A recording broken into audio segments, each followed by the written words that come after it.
The tragic death of 19-year-old LaVenna Lynn Johnson, a private first-class Army soldier who was serving in Iraq, is a story that may have unveiled troubling secrets within the United States Army. Her untimely death has been ruled a suicide, even though evidence points to a murder, as her body shows signs of abuse, sexual assault, and a death beyond self-infliction. My name's Ben. I'm Nicole, and you're listening to Wicked and Grim, A true crime podcast. Warning, the following podcast contains graphic content and material intended for a mature audience. Listener discretion is advised.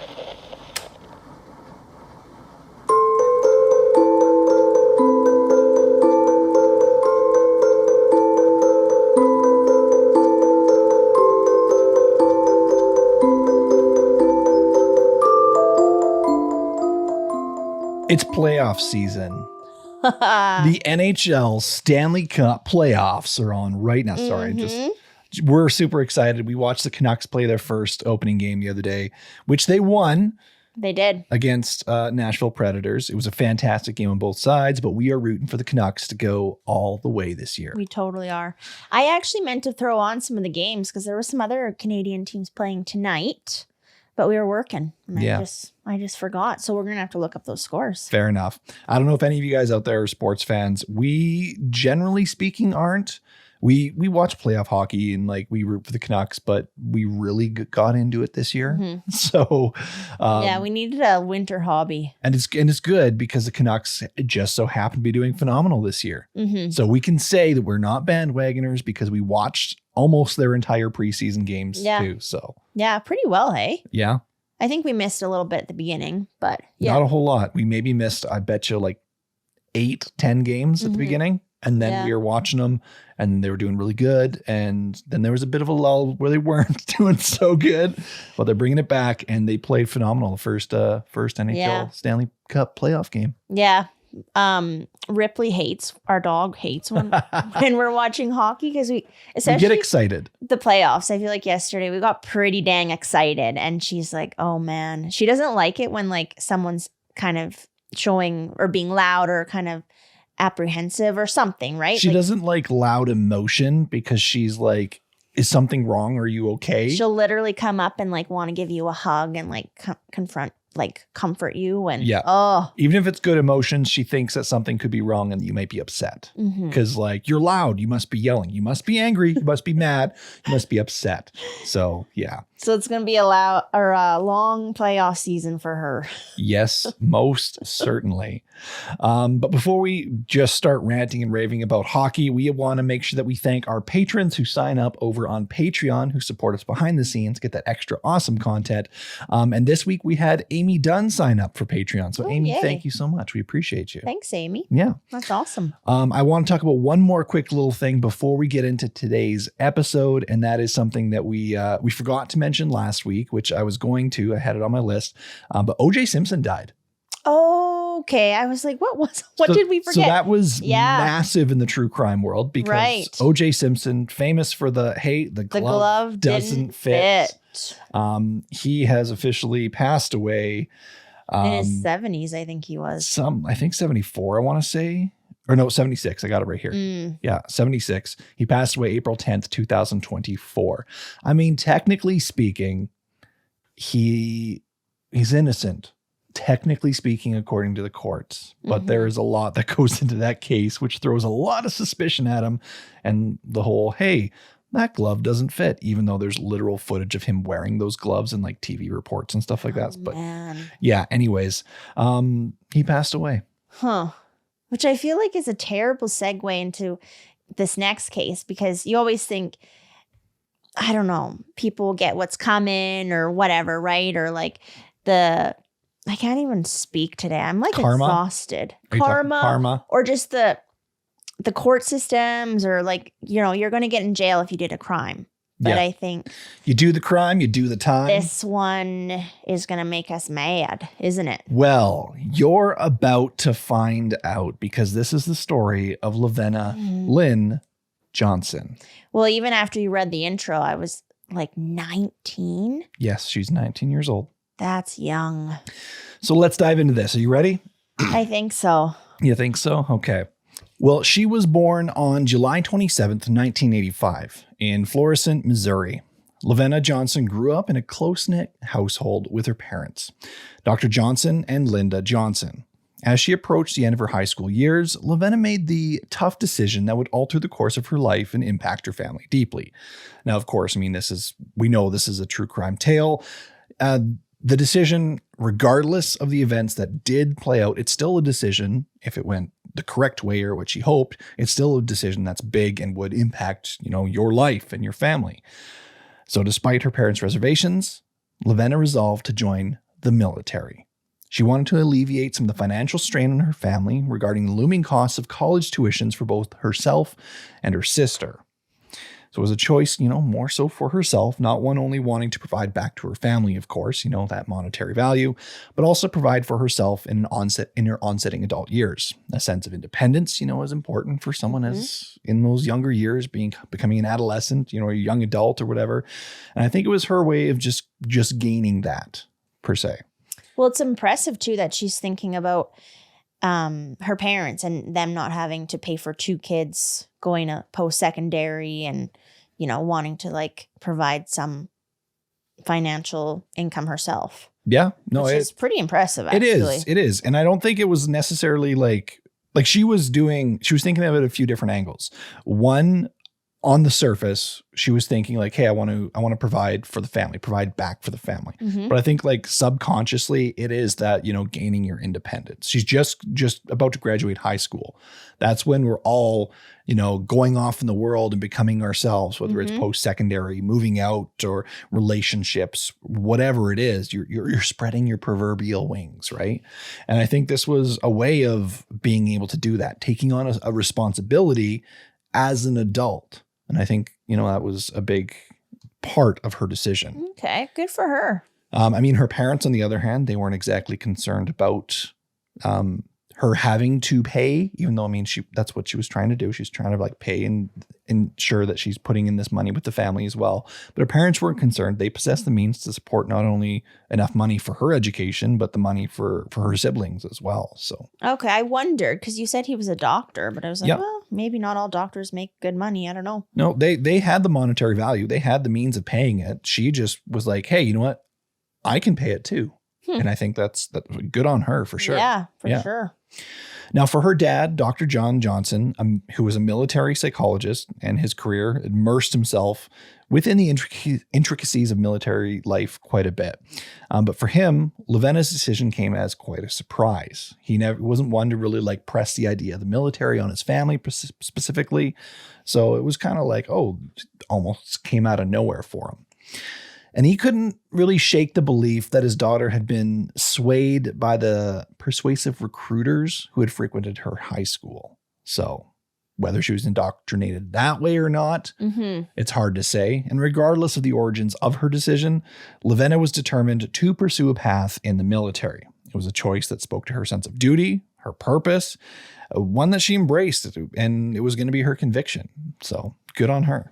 It makes sense a little bit more so to me now, knowing that her dad too was part of it, right? Part of the military. For sure, it does. So she kind of grew up with that in the family, whether he pressed it or not.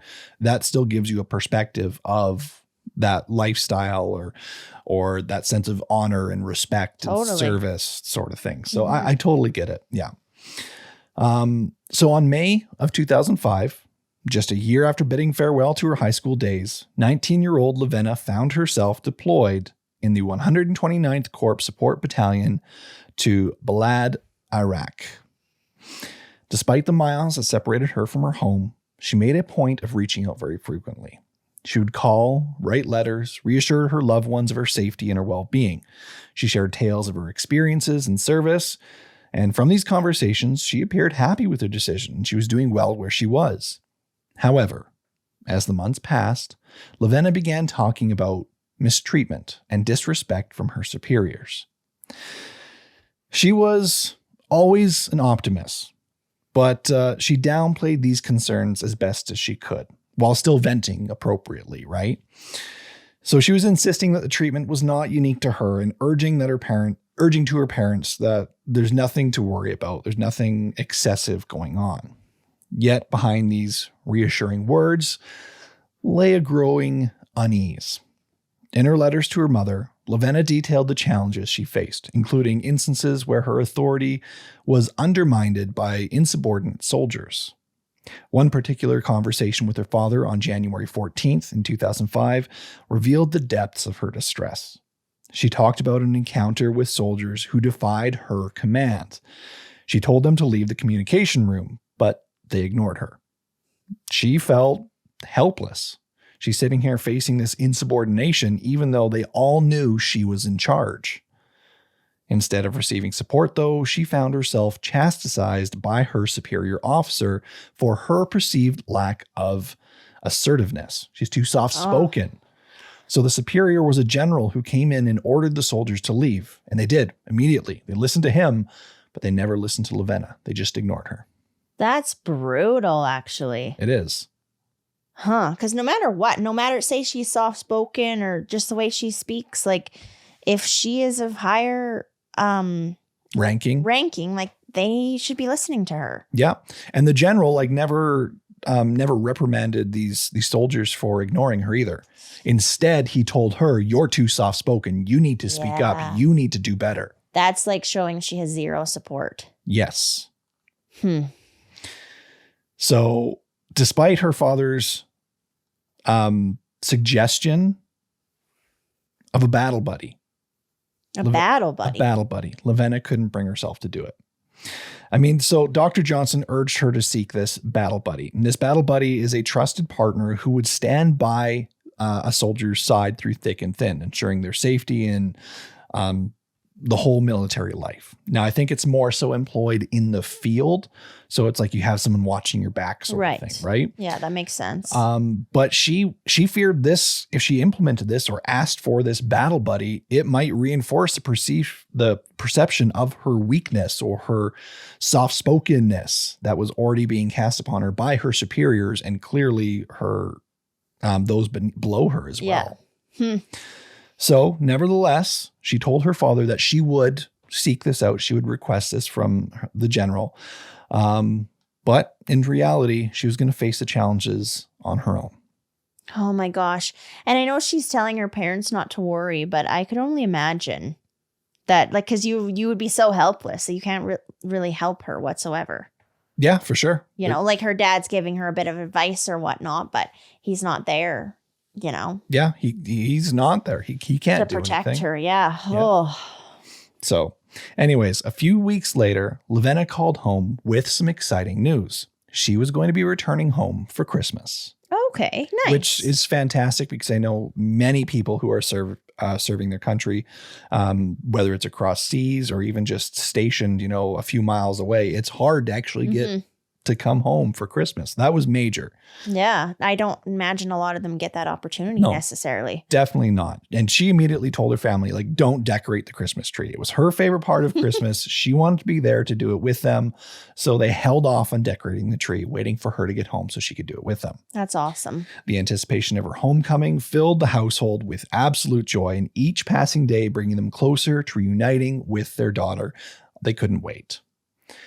However, the promise of a reunion would soon be shattered when a somber visitor knocked on their door just 3 days after LaVenna's phone call. Okay, so shit. She's so young, and it's the holidays. Correct. Okay. Yeah, that's just some real shitty icing on the cake there. With heavy hearts, the Johnsons received the devastating news that their daughter would not be returning home alive. LaVenna's dreams of college and a future beyond the battlefield were gone in an instant.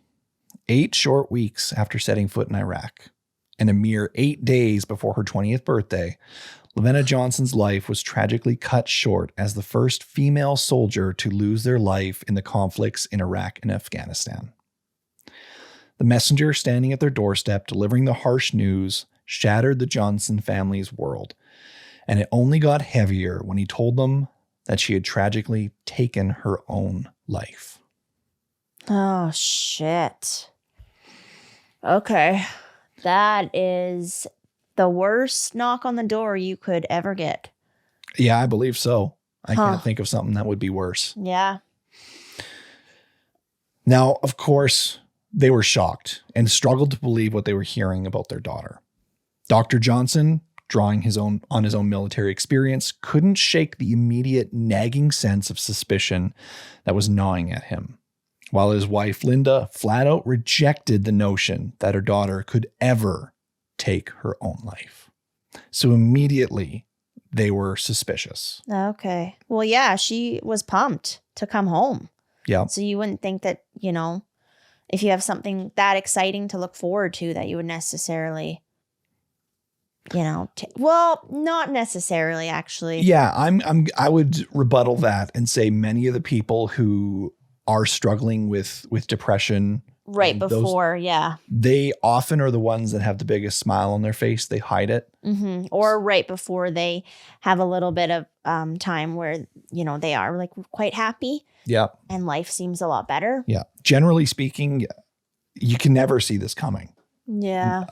So I would say that regardless of how happy she was or regardless of her mood, you never know. Mm-hmm. But there was a feeling that her parents had in their gut. They're like, there's no way. They knew, and they just rejected that notion immediately. Now, a day later, a call came from one of the generals, and they gave them more information and offered a glimpse into the events that led up to LaVenna's untimely death. The investigation that ensued uncovered details that painted the puzzling picture. After completing her morning shift as usual, LaVenna got changed into her training clothes but failed to show up to meet her comrades for training. A soldier was sent to search for her, and they ultimately discovered her lifeless body in a contractor's tent, surrounded by charred remnants of paper. What the shit? The general believed that LaVenna had been grappling with pain of a recent breakup with her boyfriend of 2 months, which he had done callously through email. They suggested that she had printed out these hurtful emails, tucked them away in her pocket, and then went on a errand to purchase some snacks and a 6-pack of pop or soda, whether you're from the States or Canada, you call it pop or soda. And along with her on this little trek, she went with an unnamed other soldier, and in tow, she had her M16 service weapon with her. So an M16 is a rifle. As the military narrative unfolded, Dr. Johnson found himself increasingly troubled by the discrepancies surrounding LaVenna's death. Despite the official conclusion of suicide, he and his wife couldn't shake the idea that their daughter had instead been murdered and someone was covering it up. One particular inconsistency immediately cast doubt on the military's account. The sheer physical impossibility of LaVenna standing at just 5 foot 1 inch tall and weighing less than 100 pounds, maneuvering the bulky 40-inch long M16 rifle into her mouth to fire the fatal shot upon herself, as they said she did. They said she put the gun in her mouth, managed to pull the trigger to end her life, but it defied logic and deflated any sense of credibility upon the official version of events. Holy shit. Okay. Also, she's tiny, hey? She is very small, yes. Okay. So before LaVenna's body was returned home for burial, the military claimed that they have conducted an autopsy as well, purportedly confirming their narrative on how events unfolded. As LaVenna's casket, draped in the American flag, arrived at the airport, the Johnsons grappled with the profound sense of loss and disbelief as they picked up the casket of their daughter. They were advised against viewing their daughter's body and having an open casket due to the grim condition of her remains. I mean, right. She had a loaded weapon, pulled the trigger with the barrel pointed in her mouth upwards. It wouldn't be a pretty sight. No parent you wouldn't want to see that. No, definitely not. But they did. Holy shit. Okay. It did not stop them. Because they just knew something was wrong and they had to figure it out. They knew something was wrong. And they were determined to face the truth. And they made the decision to open her casket. Okay, but fuck that they even had to, I know. Like they had to look at that. 100% I agree. Brutal. So with trembling hands and heavy hearts, they began to lift the lid. And in that moment, as they gazed upon the face of their deceased daughter, she was remarkably intact, near perfectly intact. The fuck? Not what you expect from someone who shot themselves in the head with an M16 via the roof of their mouth. There was, however, a small hole, which was a gunshot wound just on the left side of her head, and it sent a shiver down Dr. Johnson's spine when he saw it. As he gazed upon his daughter, the realization dawned on him. Someone had gone through great lengths to conceal the truth behind LaVenna's death. Not only did she not have a gunshot wound in her mouth and exiting through the back of her head, the gunshot was on the side of her head. She had some abrasions, cuts, and bruising on her body, around her neck, and even a broken tooth. They found much more than a discrepancy in the bullet wound, these small minor abrasions on her remains. They also made the discovery that plastic surgery, which was done to mend her broken nose post-mortem, existed. Holy shit. Are you serious? Yes. Okay, this is making me feel like sick. Yes. Like sick to my stomach. Holy shit. Yes. So she had a broken nose. Plastic surgery was done to cover that up. Oh, okay. That's a lot to take in there. Yeah. So despite the military's inconsistencies and insistence that the wound was done with an M16 rifle, ballistic experts Donald Marion and Cyril Wetch contested this assertion, pointing to the evidence suggesting that a 9mm pistol was likely the weapon instead. And for some unknown reason, the bullet from this incident was not recovered, so there could not be a match to prove this. Okay, so they were just, sorry, my brain's just going like spinning here. No, spin away. They were just coming up with some sort of story that would show, like, would make a parent not want to open the coffin, right? It seems that way. Something so brutal, so graphic, so terrible to see that, you know, probably majority of parents, and rightfully so, wouldn't have opened it. Oh, yeah. No, I wouldn't want to fucking open that casket 100%. Like, you just probably wouldn't, because you're like, holy shit, like, I don't want to see like my kid like that. Oh, definitely. But it was totally different than that. No, they faced it despite what the military had said, or despite whoever it was had said, and they discovered how inconsistent the story was. The reality is she wasn't shot upward through her mouth. She was shot sideways through what I'm assuming is approximately her temple. Mm-hmm. The plastic surgery done in her nose to cover up that her nose had been broken. The wounds that were on her body, which we will get into a little bit later on some of the wounds that were found, but there's abrasions, there's a broken tooth, there's bruising. Which is just shit that you wouldn't have if you committed suicide. Especially if it was via a gun. Yeah. If you committed suicide by jumping off a cliff and you tumbled or something, maybe, but it doesn't fit. Not in this way, It doesn't fit the means of death. Holy crap. Okay. This is brutal. One of the more perplexing, or you could even argue disturbing discoveries on her body was that LaVenna's white dress gloves, which were a part of her uniform that she was sent home wearing in her coffin, had been glued on her hands, which is not a normal practice, an unheard of practice, in fact. These gloves were glued on her hand and were concealing strange third-degree burns. Wow. This is just like pissing me off. Yeah. Okay. I can't blame you on that one. Like the fuck, the gloves are glued to her hands? Glued to her hands. They did not want these fucking gloves to be removed. Oh my gosh. Okay, someone needs to just be completely disgusted in themselves, because this is unreal. Yeah. Well, I'm even wondering if the glue on the hands could potentially, like putting the gloves on could potentially be means of, hey, you know what? If someone's attacked, you go defensive wounds, right? Nails, DNA under fingernails is a very popular way to find DNA of an assailant from defensive victims. Yeah. Gluing the hands or the gloves on the hands could be means of A, preventing that DNA, and B, actually removing the DNA with the glue or tainting it.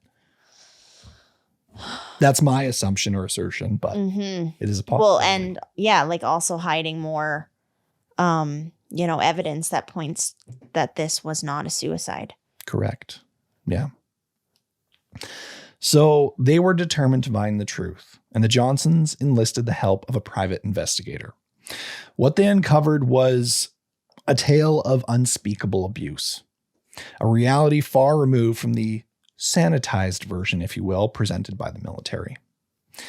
The decision to hire this private investigator marked a turning point for the Johnson family. But even as LaVenna's hidden suffering emerged, the Johnsons grappled with the staggering weight of betrayal from the military.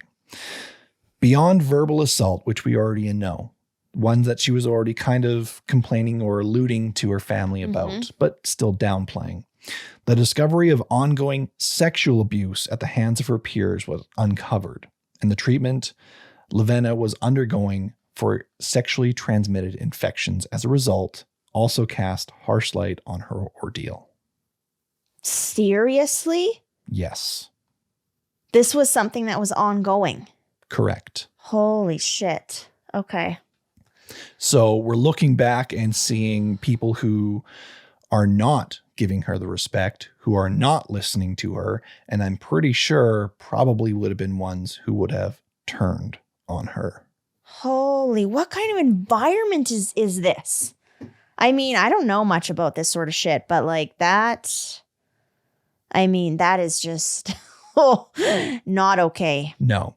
Now, like I've worked in some pretty toxic work environments, ones where like not office environments. I'm talking like, production where you're cursing and screaming back and forth. And it's like, you don't like, I've been inches from my boss's face telling him to like, fuck off, like get the fuck out of my face, like that sort of shit. So I've been in toxic environments and I get it. I understand it's how things are sometimes. That doesn't mean it's okay. Well, and not to like downplay what you just said or anything, but the sexual assault, that's not okay. That's a crime. Yeah, no. That needs to be like taken care of. What I'm alluding to is I'm saying I understand there's ways things are done in certain workplaces. Right. And I'm sure there's certain ways things are done in the military that you or I, or even potential people who are listening, just will not understand. And if we heard it, we'd be like, how dare they do that? But it's like, that's just how it works, right? Well, yeah, that makes sense. But there's lines. Yeah. There are lines you do not fucking cross. In the military, you listen to your fucking superiors. In the military, you need to have discipline. You need to look out for those beside you, behind you. And like you say, sexual assault, that's a fucking crime. You are now looking at treason. You should be going to fucking jail. So I understand there's ways things happen, but that doesn't mean that there's an excuse for this bullshit.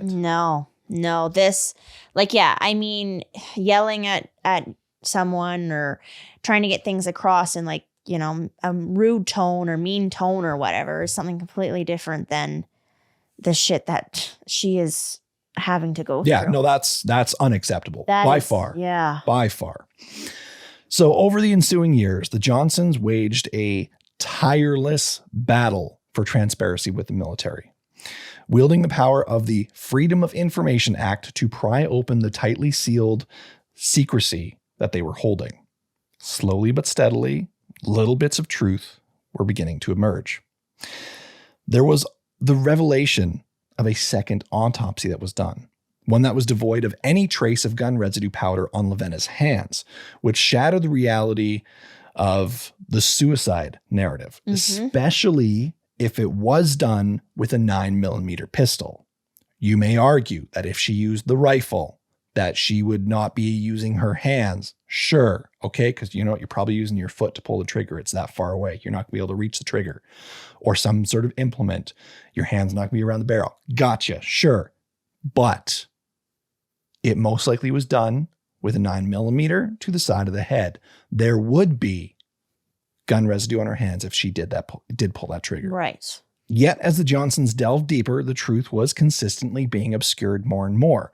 There was, of course, pieces they were getting, but there was also more that was being hidden, more and deeper and more and more and more. And a lot of it was being obscured by the blurry photographs that were provided by the military of the scene, the crime scene of her body, and along with concealed documents and information. Now, these blurry photographs that they were provided were basically like shitty low-resolution photos that were then photocopied. So it's black and white, shitty photocopies that like you can barely see shit.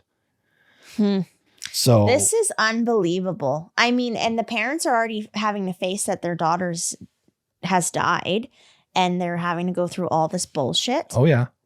I can't imagine having to go through these. No, I just think you would just be raging. Yeah. So within these piles of documents that they have been able to actually get from the military, like I said, through things like the Freedom of Information Act, there was now I couldn't find a whole lot of information on what this exactly was, but there was a mysterious page that was found in this document pile.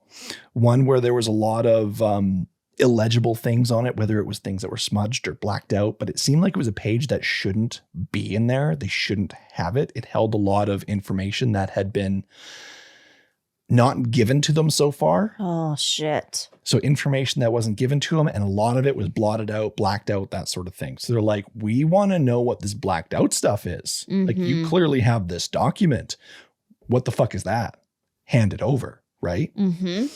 Now, some speculate the document was accidentally included in the pile, while others actually speculate that there was a deliberate act from someone who wanted the family to actually uncover the truth. And I hope it is the latter. I hope that there was someone good out there who's trying to do the right thing. Regardless of its origin, though, the page held the promise of unlocking these concealed secrets, which ignited a fierce legal battle for the access of these documents.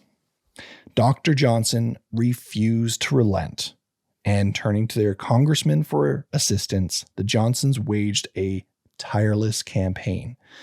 And they did not yield until the elusive document was finally pried from the military's grip. Okay. See, I was thinking that was going to be like a battle that he was going to lose. They got it. His efforts paid off, and they were given the file. Okay, I'm a bit surprised. With clarity afforded by the newly obtained files, the Johnsons were confronted with a chilling horror. Instead of the pixelated, grainy black and white photocopied images that they were given initially, the file contained clear color photos of the crime scene and autopsy. So the photos that were actually taken rather than shittily copied and emailed and whatever, right? Yeah, and trying to just conceal shit. Exactly.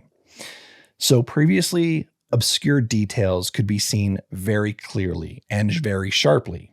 The images painted a scene of nothing more than brutality. Their daughter's body is seen covered in bruises, scratches, and teeth marks on her torso. The presence of what appeared to be lye or another caustic substance was found on her vaginal area, which hinted at an attempt to erase any DNA evidence. Oh, man. Holy shit. This is just getting worse and worse. There was mud, dirt, and debris coating her back in a trail of blood leading from the tent she was found in, which suggested a desperate struggle. Yep. You good? I don't even gosh, just processing this right now is just like, it's just like breaking me a little bit. This is unbelievable. This is unbelievable. Yeah. I couldn't believe when I actually was reading about this case. I can't believe I haven't heard of it sooner, honestly. And I'm trying to figure out too, why the fuck would anyone go about covering this up?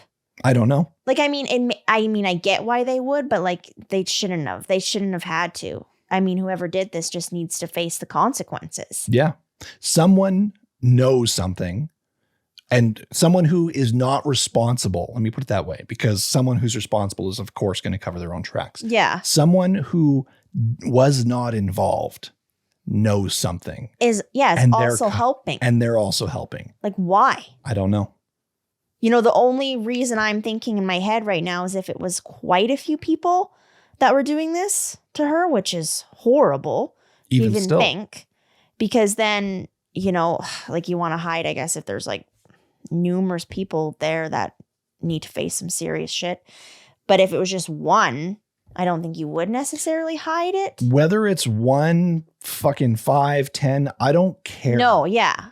There is someone who fucking knows. And I guarantee you it's going to be a superior who knows, a general, someone who fucking knows. Gosh, that is so disgusting. Because there is fucking superiors who signed off on the documents of this. People who issued get her plastic surgery on her fucking nose, for example, to fix this so no one finds out. You know, that's almost being just as guilty, really. Oh, yeah. 100%. So as they tried to process this new information that was now in their hands, the Johnsons were left to just ponder the unanswered questions that lingered. Had LaVenna been targeted for retribution by those she tried to challenge or speak up against? You know, was she a victim of a brutal assault? Was it like who was responsible? Was it a superior? Was it someone that answered to her? What? Yeah. All these questions came up and there was no answers. And unfortunately, the Johnsons' relentless pursuit of justice would hit a brick wall when the U.S. Army callously refused their demands for accountability, insisting that the case was closed and beyond reexamination. It's closed. It's done. Nothing more can be done from here. They should, like, that's embarrassing. It is. So the Johnson family, though, still didn't want to give up. They turned to the mainstream media for assistance, hoping to amplify their cries for justice to a wider audience. CBS and ABC responded to their plea, financing another autopsy in a bid to uncover the truth behind LaVenna's tragic demise. The findings were horrifying. LaVenna's neck had also been broken, and parts of her vagina, tongue, and anus had been removed. Holy shit. Yet the military's autopsy made no mention of such removal, nor did they inform the Johnsons of the extent of their daughter's injury. Despite investing significant resources into investigating LaVenna's case, both CBS and ABC inexplicably chose not to run the story. Mm-hmm. Allegations of military pressure and threats to withhold advertising revenue and funds were rumored to be partially part of the reasons why. Well, yeah, that's kind of earlier why I was so surprised that they were able to get the folder with more information, because they're literally up against, you know, like the government. Yeah, they are. So that it just, yeah. Not only the government, it's not like you're sitting here like fighting Donald Trump or Justin Trudeau. It's like, no, you're going up against the armed military government. Like this is a whole other category here. You got the dudes who are like, yeah, we got a fucking sniper up on the tower with his crosshairs on you right now. It really shows like the character of the parents though. Like they are like badasses, hey? Like they don't give a shit. They're just like, we want to figure out what happened to our daughter and we don't like care who we're dealing with. Yeah. Which is quite impressive. They were fucking relentless. They did what they could fucking do and they did tenfold beyond that. Which is so awesome in honor of their daughter, right? Well, I couldn't agree more. That's all they did. They just continued their fight, and that's literally what I have written next. The Johnsons continued their fight because that's what they did. Mm-hmm. They continued. They were enlisting support of congressional representatives to pressure the Army into reopening the investigation. Yet when confronted with the contradictions that were brought up via autopsies, the photos, everything, all the unanswered questions surrounding her death, Army officials remained with the narrative they had. It was a suicide. What about her broken nose, her broken neck? It was a suicide. Yeah, there's no way. There's no way. What about the drag marks from the tent? What about the teeth marks on her torso? It was a suicide. What about the removal of orifices from her body, which were clearly done in one of the autopsies you guys did? it was a suicide. She put an M16 into her mouth, pulled the trigger, even though that M16 is way too big for her body and the bullet hole is found on the side of her fucking head. It was a From suicide. a smaller gun. Right, like they just, nope, suicide. This is what happened. I don't even understand how that's like, how that can be justified. That's literally like, I've got my hand in the cookie jar and I'm eating a cookie and there's chocolate all over my face. And you walk into the kitchen, Ben, are you eating the cookies? And I'm just like, no. And I just keep chewing and I keep pulling cookies out of the cookie jar and I keep stuffing my face, which honestly, that kind of sounds like me. It does. Thanks for backing me up. I kind of like could really relate to this. Just picturing it. And I'm just looking at you. No, I didn't touch the cookies and I'm literally eating it in front of you. Mm-hmm. That's no fucking different. Yeah, because like what this woman went through, it just seems like complete hell. Yeah. And the fact that they're covering it up makes it so much worse. Yeah. So much worse. Yeah.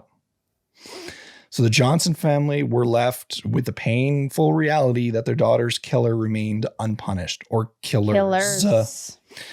While they were condemned to a lifetime of anguish, unanswered questions without their daughter. Her tragic fate, it seems, will forever be buried by bureaucratic red tape of the USA military. And that is the story of LaVenna Johnson. Holy shit. That is horrible. That's a horrible story. I know. There is no resolve. It got worse and worse and worse. We know the fucking answer, but we will never get confirmation of it. We will never understand who. We only understand what.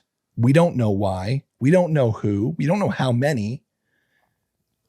I feel like it would be more than one.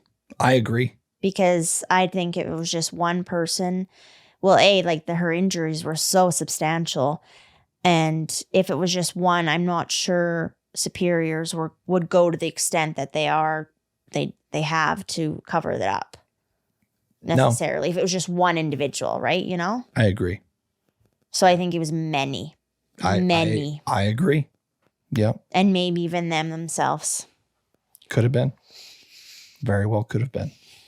We recently just did an episode on a high-ranking military official who committed some fucking atrocious crimes on a subordinate, in fact. He even broke into her house and fucking sexually assaulted her and killed her and hid her body.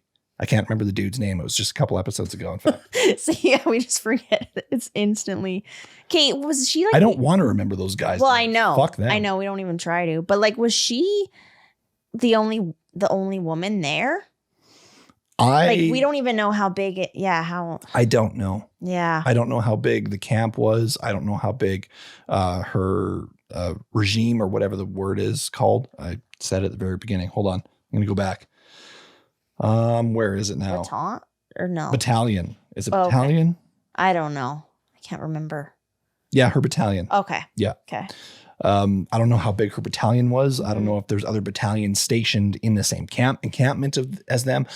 As for all I know, it could be like fucking 12 of them camping out in a bush and there's like 3 tents. I don't know. Yeah. Yeah, you don't. Yeah.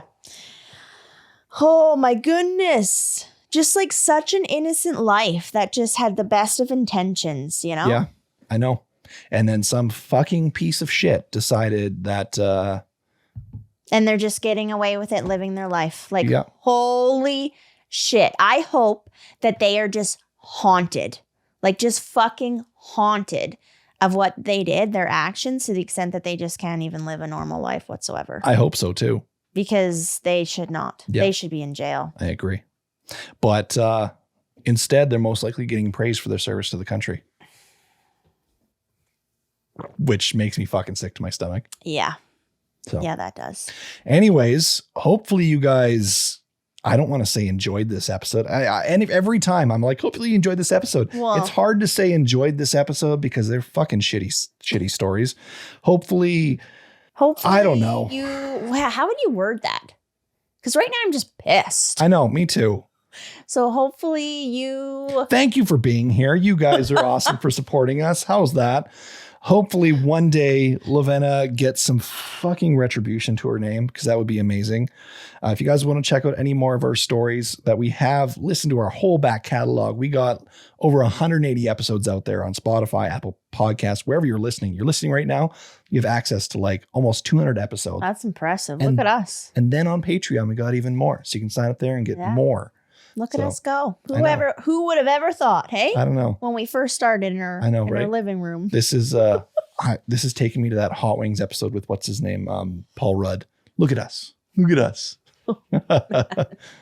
Anyways. Well done. That is a story that really does need to be brought to attention. Yeah. No, LaVenna's story needs to be told more often. 100%. Yeah. Yeah. So wow. This one broke my heart. But anyways, thank you for being here. We appreciate you. And as always, stay wicked.